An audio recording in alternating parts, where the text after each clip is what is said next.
What's up? Welcome to Transportoholics with me, Al Brook, and this guy. Oliver Pickles, how are we doing? Well, Sam, I'm all right, mate. How's your week? What day is it today? I don't know what day it is today. Is it? It's Tuesday, because we record on Tuesdays now. It's Tuesday. Well, we did record on Tuesdays before, didn't we? But now we're properly recording on Tuesdays. Yeah, that's it. We're gonna get the grind on, and we're gonna just get this thing done on Tuesdays, only Tuesdays. Yeah, it's been a good week though. And what makes it a better week? If you're watching us, if you're watching us, look at this background. You're not just like this. Look at that. What about mine? What about mine? As well. Look at that one. Who has the better one? I'm up in space with the. I can just see the ISS over there. Elon's car's right over. Well, I can't actually see it. It's on another system. See Mars. And you've got. Yeah, you know what? I can. Just on the horizon there. You've got the M1 behind you. And I've got the M1 behind me. Yeah, everything's whizzing past. Everything. Yeah. Right, we're cutting this into two halves. Two halves, two transport-related halves, and then we've got a bit of other news in the middle. Sandwich. It's a sandwich content. I'll kick off this game then of conversation tennis with a question. Ooh. So what question you got? I've seen this article that you showed me actually, Alex, and China have just debuted a new prototype of a maglev train. If you don't know what that is, it's where the friction is really reduced on the rails, so it's almost hovering, I think, between the two magnets, which makes it a lot more efficient, a lot faster. And I want to know, is that the fastest train in the world now or not? And I wanted to know what you thought. Off the top of my head, I'm gonna guess no. You're gonna guess no. That's off the top of my head, but I hopefully.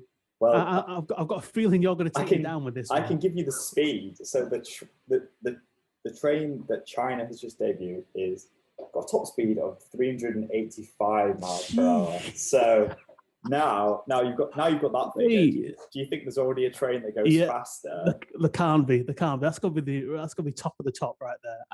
It's impossible otherwise. I say no. I think that's the top because I can't imagine. I mean, you're cruising past flying speed at that point. That's ridiculous. Oh, you're right. Yeah, the previous fastest train was a train in France on steel wheels, and it went at 375.2 miles per hour. So that's what? Yeah. So wait, that's more. That's more. So it's like 27 miles per hour more is the new one in China. That's unreal. And you said it's on steel. It's a steel wheel one as well. So that means steel wheels, louder. It'll be much louder than this one. Yeah. Oh my goodness. That's impressive in itself, isn't it? Right? Yeah. It's absolutely. Do you know how?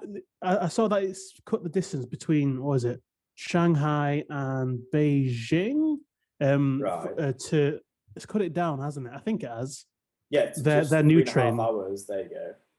Because normally it's about 12 and a half hours to go to these two destinations. Right. So that is an axe all the way down. That's if you were to drive it, obviously. I think it's drive. Is that right? Yes. Double check for you. I'm just reading. I'm just checking now. And it says driving. The train would be 3.5 hours, and it takes around 2 hours of non-stop flying. So that's pretty crazy. It's great. It is literally flying speed. I mean, and it'll be because the Japanese, is it Chinese? I know the Japanese trains, they're renowned for their hush. Everything's really quiet on there, and everything's on time. Super silent trains. It's awesome. So I'm sure these Chinese trains will be quite good as well. Well, like the metro. It's not metro. What's our trains called? What's our trains called? In England, what are the English ones called? Just trains. They're just normal train. What do you mean? Did they not have a name? I thought they had a name. Is it metro train? Anyways, it doesn't matter. Either way, our trains. From Westgate. Like the normal station. cross country trains. Well, that's one brand of them, isn't it? Oh, cross country. Either ways, our trains are loud and craft. Yeah. I was going to say also, the environmental impacts are really good. Really? Better, okay. Are a lot better for these maglev trains. They're a lot quieter and they don't create nearly as many emissions. Compared to flying. Are they electric trains as well? Or are they? engined. I need to find that actually. Yeah, is it an electric train? I suppose a bit of both, like because I know that most trains do have that capability where it's a combination of two, because they have the overhead. Is it? It's so a maglev train uses one set of magnets to repel and push the train up off the track, and another set of magnets to move the elevated train ahead. So it makes it look as if it's floating. It doesn't create direct emissions, and it's much quieter than regular trains. Look at that! And anyone who knows China, South Korea, and Japan. Yeah, anyone who knows any kind of anything to do with actual transport engineering heard what I just said about electricity and engines. They'll be like, "This guy's chatting crap. He's chatting out of his ass. Get him off the bike." That's why I'm not on the engineering degree either. Yeah. Well, good for you to know. I've actually just signed up yesterday, so that's that. No, but that's cool though. Do you have any other like runners up list for the fast? I do fastest actually, trains? Yeah. Well, that'll be pretty cool to see. Yes. What was it? 300? I forgot what the other one was. Yeah, so the other one was 357.2 in France. I can't get over that. And then the one below that is 217. So that's like 150. Where was that one? Where was it? That one's in China again. The Beijing. That's the current Beijing to Shanghai line. Oh my goodness! So they've just got an upgrade of just nothing but speed on speed on speed. Yeah, that's a huge upgrade, isn't it? That 170 mile per hour upgrade. Wow. Anyway, but I think it's wacky train stuff. You know what I mean? Mm-hmm. And then if you were to the other, I guess the opposite to a train would be a bike. And there's some good bike news going on in New York right now, which is pretty wacky. Why are these bike boxes popping up in New York? By the way, that was my attempt of a segue, and it was just so bad. And I just need to put some more. I need to put some more butter onto that because it was so bad.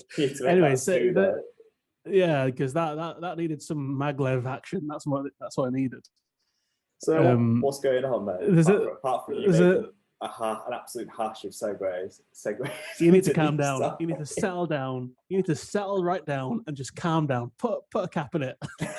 All right. There's a company called Unid.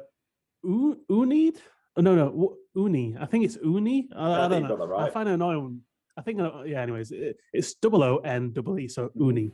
Yep. So they've got like a pod company thing. It's a startup where they're trying to encourage more people from Manhattan, New York, to use bikes more than cars. I think the way that they're doing this is having, because you got parked cars along the street side. They're putting pods on the what do you call them? On the street parking spaces. Yeah, but what do you call the edge of? Yeah, but is that what it's called, on the edge of the pavement? Yeah. Because I've forgotten how society works now. So I'm just like, what's this? That's a road, Alex. And what goes on the road? Cars. That's my life right now. Anyways, so they've got pods that are on the just off the pavement, and that's where you can put your bikes, your bicycles, your electric scooters, all that stuff. So because usually people. Pods? They vary because you can have anything for like, I think it's 20, I believe. It could be as big as like one car space as well, I think, which is pretty cool. It can be as big as one car space, or you can have it way bigger where you can have smaller events in them, or you can have a whole group of bicycles and stuff like that. So depending how big the space available depends on what pod that is going to be provided. So that makes it, if they have more of these, and it should encourage more people to commute in and out of the cities, around the cities, using bikes, therefore reducing the amount of cars used within the city. I think they're saying if it was about 5%, if they can have 5% reduction in traffic use, it would just make a huge difference to it. So that's their like major goal, and that's a huge, especially given Manhattan and New York City as a whole is pretty hefty when it comes to the traffic. Amount of the traffic is like immense. It's famous for every picture you see of New York, there's traffic. It's just, I mean, it looks good for us. Like, that's a great picture. But imagine if you're in the car, like, exactly. no. Like, I'm pretty sure that every film when there's a celebrity in a taxi, they're always like, get out, like, I need to run. Yeah, they don't even make the full journey in the taxi. It's like, why did all of this? Because taxis are really expensive in New York as well. So it's just like, I've just thrown money down the drain. Yeah. Doesn't matter because I'm off for my interview. But whatever. So that's Uni for you, and I found it quite interesting. I was like, you know what, I'm going to tell Ollie, and see what Mr. Oliver says. Yeah, that's pretty interesting. It says they want to reduce the crime as well because thousands of bikes are stolen every year in New York, and even more are stolen, not reported. So having these pods acts as like a more protection for your bike, basically. They look pretty cool as well. I mean, I do like these pods. They do. I'm looking at a picture now. If you've not seen these listeners, I suggest you have a look. But there's one here. It looks the same size as a car, and it's got a picture of a bike on the side of it. And then on top of it, they've got like a little garden as well, which is pretty cool. Imagine just like mowing that's like, right, done. And then you turn around, okay, done. That'll be the best garden to mow in the world. It's like one stroke, let's get out of here to the pub. So that's cool. I think one of the benefits was because the founder kept on getting his bike stolen. He got, I think I saw like 7 times in the space of. Yeah. So like you said, it's a good idea. But yeah, that's Uni. Touch wood, I've never had a bike stolen. I saw one get stolen in Swansea. I was just stood there. These 2 guys just pulled out the bolt cutters. Like the bolt cutters. Just in the business parks where you got like bargain buyers, all that kind of stuff. It was just plain daylight. Everyone's walking around. This guy and his mate pulls out bolt cutters, snips it, takes the bike, and everyone's just like, it's just normal around here. I'm just like, okay, cool, yeah, cool. That just happened. And you I wasn't really going to get it in case they turn the bolt cutters on you. To be fair, because they both had like stuff, and I was like, you know what, I'm here with my, I don't know, pom poms. I'm not going to attack you right now. No, all right, so I haven't just got either. But it was interesting. So this could change the game. But yeah, that's crazy. That's really good. I have an interesting story. This is the part where we're going to interlude into other news, and I'm going to kick it off by talking about a lecture I had today. If you don't know, I do sustainability in transport, and I had a lecture today in what were we looking at? We were looking at air quality of vehicles, and my lecturer was talking about the Dieselgate scandal and how VW cheated the emissions tests. Basically, if you don't know what this is, when a new car gets made, it has to abide to certain. If we're talking about European laws, so how many emissions it does at like 60 miles per hour, 70, 50, 30, that kind of thing. But the test that it does is very rigid. It goes like first it goes at 30 for a bit, and then it gradually accelerates up to 40, and then does that for a bit. And basically, what happened was the manufacturers got very good at imitating these tests themselves, and because they could do that, the car knew when it was being tested, so it could artificially reduce its own emissions. So if it's like a V6, it'd turn off like 3 of the cylinders to reduce the emissions, that kind of thing. So my lecturer was telling me he was doing some analysis at the time the Dieselgate came out, and he was looking at how different cars, their emissions had changed over time, because in Europe we've got something called Euro 6, and that's the emission standards for diesel and petrol vehicles. And going back, you've got Euro 5, which is, so over time the emissions get tighter and tighter, the rules to make less pollution.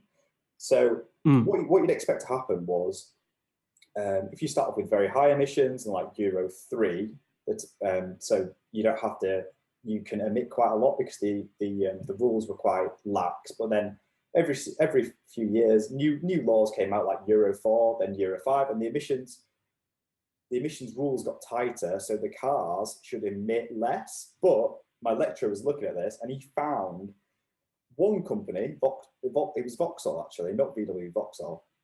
Vauxhall. It was Vauxhall for this particular bit of research, and their emissions went up over time.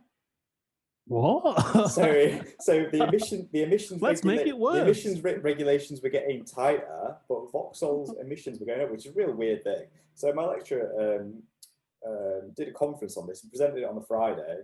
On the Saturday, he got picked up by the Times, and his research got put in the Times. And then on Monday, he had a call from Vauxhall in Germany asking why what had happened and why their emissions were going up and everyone else was going down. And then they came over from Germany to Leeds to look into this. Oh, mate! Saying that the engineers they were really interested in it. The PR team not so much, because they were really concerned how this was going to affect the PR of the company and sales. Basically, someone from Vauxhall said, "Have you tried doing the test to 20 degrees Celsius?" And my lecturer said, "No, because we don't really get 20 it doesn't degrees matter in the UK, especially in the morning. Like the peak rush hour in the morning, you're not going to get 20 degrees Celsius at that time in the morning. Minus 70, isn't it? And the rest of the time, we only get that on like occasional summer days." So he said, "No, we didn't do that." So Vauxhall were like, well, you should do it. And my lecturer was like, no, we're not going to do it. And Vauxhall kept they had a fight, didn't they? They kept turning the heat up on my lecturer and basically getting like the big legal team in and trying to scare him. And so my lecturer had pressure from there, and pressure from like upper management in the university. And then my lecturer got a present, and basically what happened was a hacker in Germany who'd been looking at the VW scandal and how the cars were cheating the tests, then saw this article in the Times about Vauxhall, and the hacker then looked into Vauxhall, and he hacked into the CPU of the Vauxhalls, and all you needed was a four-digit code, which turned out to be 1, 2, 3, 4. And no, I didn't. You're lying to me. I can't quite believe this. Stop it.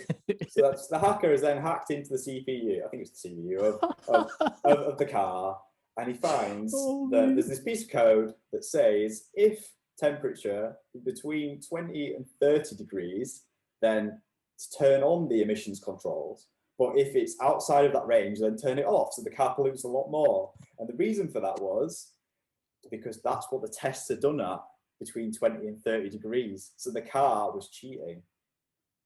Mate, so that guy exposed everything. So that, well, those guys. So my lecturer was like, how do I explain to everyone that to get off my back, basically? So he just sent a blank email with this link to them, and then he never heard from them again. And now Vauxhall have now closed down, which is great.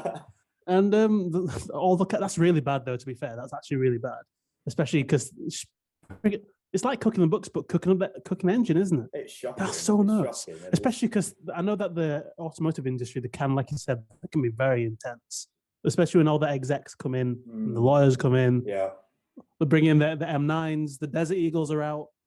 It's just ridiculous. So what's happened since then? When was this, and what's happened since then? Do you know? This was a couple of years ago. No, my lecturer just said that they left him alone after that. But I think so he hasn't had a single call. No, they didn't get back to him since. Wow. That's what he said. But I think I think like because of all the other because of the scandal with VW, I think that everyone's had to be a lot more careful and adhere to the rules a lot more. Because if you get found out, then they'll have to pay so much more. Yeah, man. Fine loads. It's ridiculous. So that means, mate, I don't know.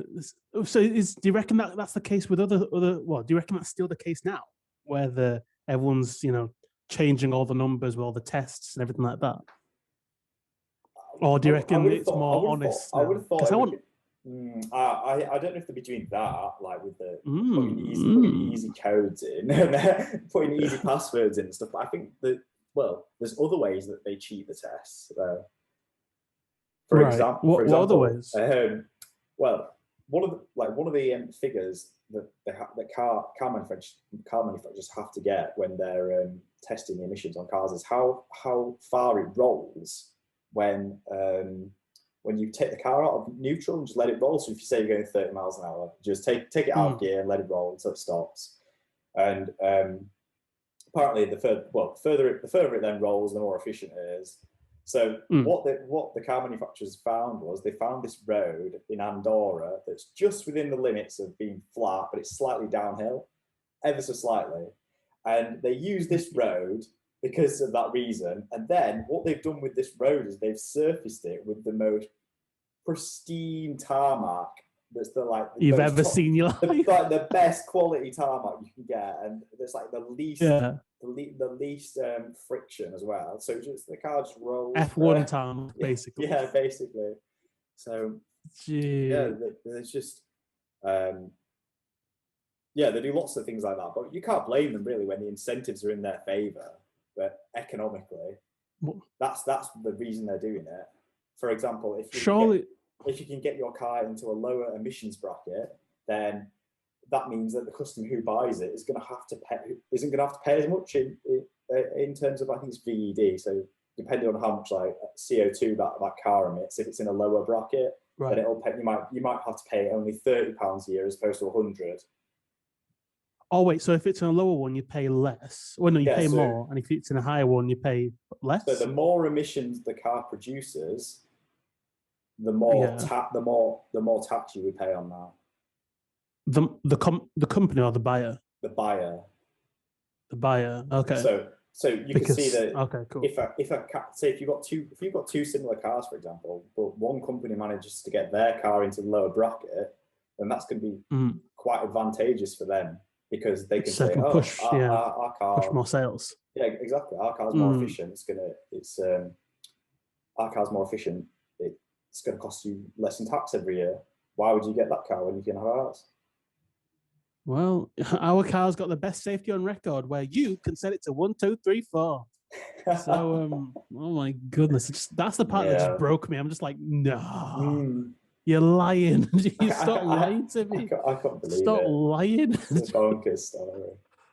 Have you any other news you want to talk about? To be fair, I don't really want to talk, but that was quite good, to be fair. Don't want to spoil it. Good. A clap spec for you all. Thank you. I was actually going to do a more general one, like what you're watching on TV. What am I watching on TV? Not a lot. Not because House of Games. Always watching that. So I think you topped that. And to be fair, I did want to stop. No, it's fine. Anyways, the one interesting thing is to do with Texas. Texas is an interesting one, and that's happening because the power's gone out. Bloody power's gone out in Texas. Everything's all kicking off over there. Because I know that if we don't know, I think it's because of the renewal, the energy. It's because it's cold. It's because it's cold. It's like it's a 1 in 100 year storm they're having. Yeah. Which is probably down to climate change. Well, I don't know, because I want to ask you about the whole climate change thing. You're just like, go on. It's not a hoax. It's real. In fact, no, it was actually something else I want to ask you about, but I think that's later on in a different story. But it's still interesting, the whole Texas not locking down thing, but shutting down because of the temperature, the renewable energies. For example, they rely a lot on wind energy. So, because a lot of the turbines have been frozen still, so they can't generate obviously what they need to do that because they've got large wind farms. One of the issues that they had, one of the people's, is the fact that people have been seeing recordings of the energy companies sending out helicopters to, relieve the turbine so it can turn again. But they thought that they were using de-icer. So then it's like, hang on, you're using de-icer, which isn't environmentally friendly substance, and so it's kind of counter to what you're doing. So hypocrisy. Hypocrisy. There's a lot of hypocrisy going on. So you got all these people who are like part of the oil market saying, "Hang on, that's why you want to be focusing. That's why oil can't die because we've got to up the amount of fossil fuels that we're using because clearly renewable isn't that safe and sustainable. Because if anything like this happens again, we're going to be stuck. Fossil fuels are fine. I think my argument would be you've got to look at the whole life of these things. You can't just say we're going to use fossil fuels because our wind turbines freeze over once in 100 years, it doesn't mean you're going to use fossil fuels all the time. It means you might need so you can talk about de-icing if that comes from fossil fuels, then you might need a little bit of fossil fuels just for that reason. But your other 99% of energy and power can come from the wind turbines. But yeah, to keep a little bit in reserve to de-ice your wind turbines is the gist I'm getting from that. But what is interesting though is even though everyone else is completely blacked out, well, not all the time, because they try to do rolling blackouts so they can, I've got some figures. Yeah. Well, I thought you just are you controlling my computer? I don't think so. I've got here, it says that 16 gigawatts were lost in capacity in wind and other renewables energy supplies, but 30 gigawatts, so nearly double, was taken offline from gas, coal, and nuclear. Which is nuts. That's pretty crazy, isn't it? And apparently Tesla walls, they're doing quite well. It's quite a good marketing thing for them. Because you'd see a neighborhood where it's all black, and then dotted down the streets, the only ones with powers had the Tesla batteries, isn't there? Yeah, the Tesla Powerwalls, which is interesting because obviously it conserves the power from the grid until it needs it, then it gives it off. I'm like, well, isn't that nice, Elon? And the ones with the solar panel and roofs as well. Exactly. Look at this. Welcome to the Weather Channel. Wow. So yeah, that's what that is. And I think that's our interlude. That's our interlude of other stuff. Right, unless you got any, have you got some more? Because I'll be open to whatever. Oh, actually, then while we're at it, we may as well talk about the Mars rover, the new Mars rover landing on Mars. Oh yeah, that small thing that happened that I completely forgot to mention. Yeah, what's Mars? We're not going there anyway. I don't actually know much about this one, so this is going to be you educating me. So I actually missed it. So basically, if you don't know, Mars, NASA have landed another rover on Mars.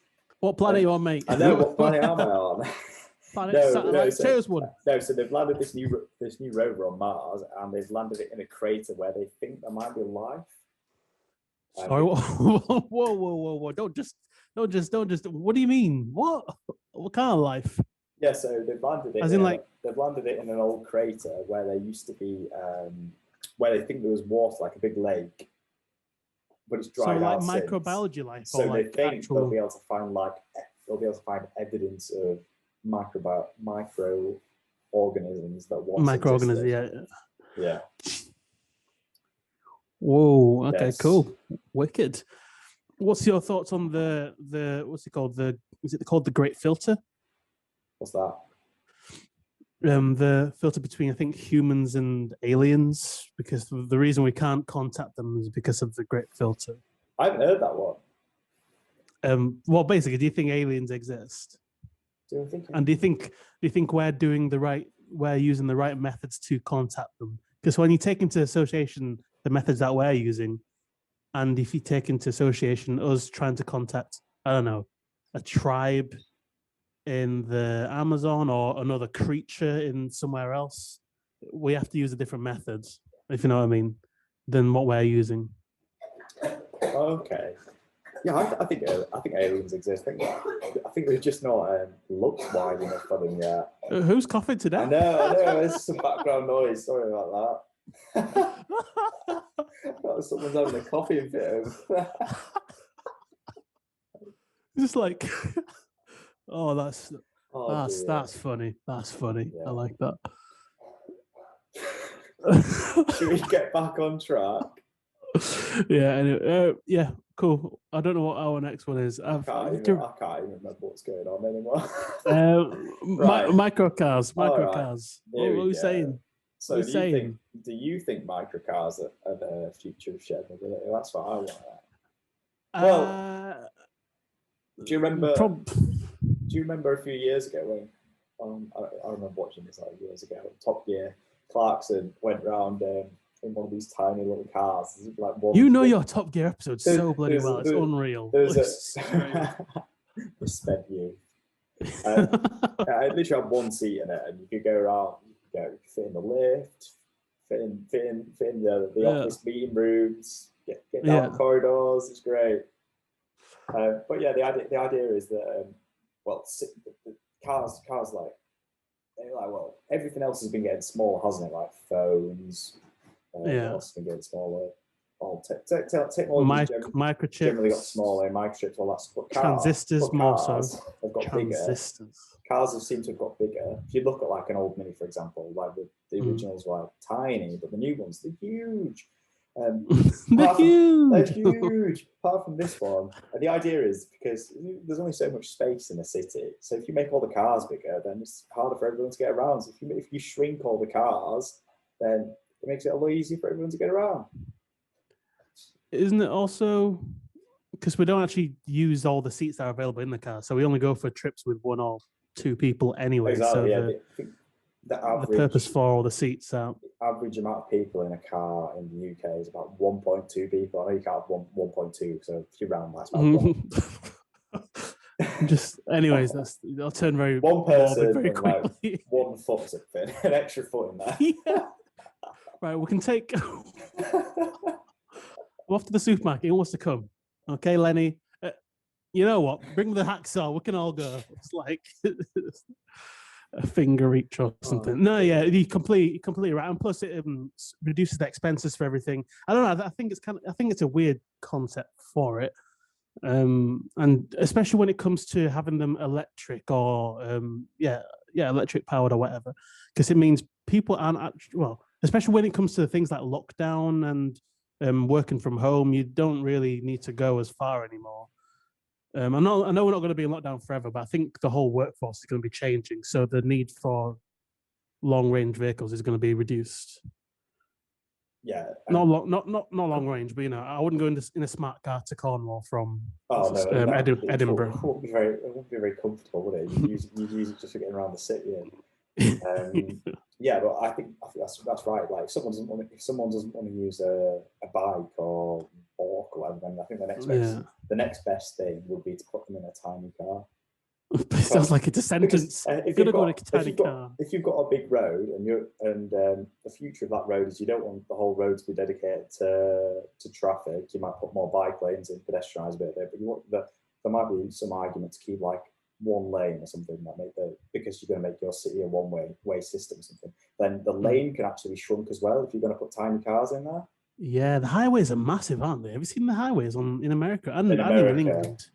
In America especially, and some parts of there's like 100,000 lanes. It's like, imagine crossing that. It takes 3 weeks. Yeah, you pitch a tent halfway through. What blew my mind was we got shown a diagram actually as a graph, and it showed you like the density of the city relative to the population, and it was the cities in America. Obviously, they were the least dense, but they took up like the biggest footprint. It's unreal. Cities like I can't remember what they were. I think the ones in Texas, like Dallas and stuff, and these are huge cities, but not got very many people in them. And then at the other end of the spectrum, you've got Hong Kong, which is not very big at all, but the density is absolutely huge. That's the most dense, isn't it? Is that? Yeah, I presume it is. I think it's one of. Well, it was the most dense off the top of my head. If not, it was going to be by like one of them. Something, but yeah, if it'll be Tokyo, it's probably close second. Probably that's biggest in Japan. No, yeah. So I think small cars micro cars would be cool. I probably wouldn't. I'd rather invest in those unis things. Well, I think just get a bike instead. Yeah, just get a bike instead, exactly. But if you got, I don't know, for some reason, whatever it is, you can. For people, mobility. If you got mobility issues or whatever, then you might be able to hop into one of these little cars, and you might not even have to own it as well because they might become. You might be able to just use them the same as you can use the Boris bike, where you just like touch it with your credit card and you can hire it for pay per minute. Or whatever. I think that would be cool. That would be really cool if they could do that. My only problem is I just don't like people, and because people are horrible. As soon as you let them loose to do stuff, they're just going to break it. They're going to break it, vandalize it, and you pray your card. You sit down like, why is the crap everywhere? Why is there crap everywhere? You have to sift it, and then you're driving this mini the car. Yeah, that's a good Yeah. point. Well, they'd have to. But it could be cool though. For the most part, it could be They'd have cool. to come up with a way of preventing that one. But yeah, I think it's a good idea. There's definitely potential. Oh yeah. So and then the last one is, what have you got for the last one? I don't even. I saw this one, and then I was like, hey. What? So yeah, it's a weird one. Why is it? What are you doing to me, Al? Why is an ex-racetrack being used to store thousands of vehicles? Well, I'll tell you why. It's because there's all these little ones that are replacing. Well, I'll tell you why. I'll tell you why if you give me 2 seconds. No, so basically, there's this. If you're not in the UK, it's in the UK. Is this racetrack, by the way? It's called Rockingham Motor Speedway Circuit near Corby in Northamptonshire. That wasn't Northampton. That was a good. Do that again, please. Northampton. I've got more Bristol here. You just went Northamptonshire. I don't know what you said. Basically, down Bristol. Basically, the track's been used to store a load of old hire and ex-lease vehicles. Racing stopped at the track in 2018, and since the venue's been turned into a logistics hub for the car industry. It's a 250-acre site, and it's got the capacity to hold 50,000 vehicles. So yeah. So it sounds like if they got rid of all the grass, well, at the moment, it sounds like a bit of a car graveyard because nobody's going anywhere. Oh yeah, the pictures are insane. The pictures are pretty cool. That's the thing that I'll probably put on the screen anyways. Yeah, if you don't know what me and Alex are referring to, it's just if you just search X racetrack used to store thousands of vehicles, it should come up here. To be fair, it'll be quite a fun playground. To be fair, I just want to just drive them and just like go in them. It looks pretty dystopian. It's weird. You always say dystopian, isn't it? Isn't it dystopian? Dystopian. I want to get professional on this. I think you might be right. Is it English? English isn't my best subject. I'm not gonna lie. Is it not? I think you're pretty good at English. I think you're pretty good. I think it's dystopian though. Dystopian. Ask Em, is Em there? She is actually. Is it dystopian or dystopian? Dystopian. It's dystopian, apparently. Dystopian. We've got confirmation. Yeah, we've got confirmation. All right, cool. With that confirmation, I think we can confirm this episode. Stamped, baby. Yeah. Wow. That was a hell of a ride. It was, yeah. If you like what we've listened to, hit that subscribe button. Check us out on Instagram, YouTube, and we will catch you next time. Nice one. Peace. No shameless plug today. Yes. Please sponsor me. My name's Olly. Please sponsor me. Goodbye.